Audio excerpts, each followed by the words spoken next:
È tornato Vittorio Emanuele. Ok, vuol dire che probabilmente hanno preso delle considerazioni che secondo loro ritenevano giuste per farlo. Poteva farlo dove cagliera.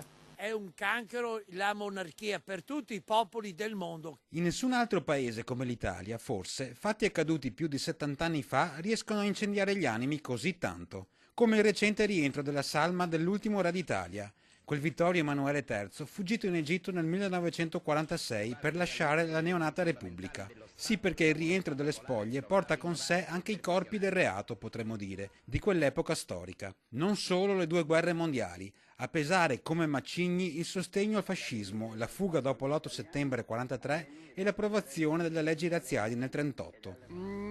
L'avrei lasciato stare dove era. Insomma, doveva dare almeno delle direttive e tutto. Non lasciare l'Italia allo sbando. Era obbligato a fare quello che decideva il Parlamento. E le leggi razziali non erano poi così feroci come dicono o come sono state fatte negli altri stati.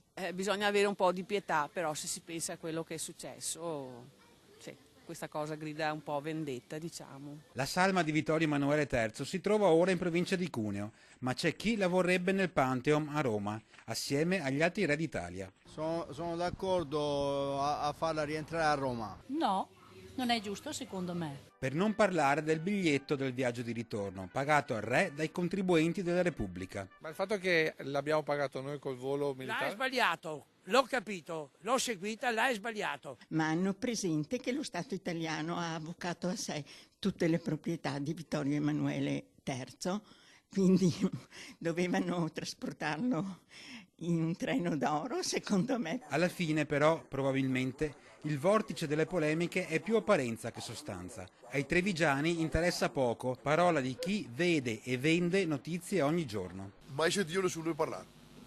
Proprio interessa poco. Frega gli delle sue.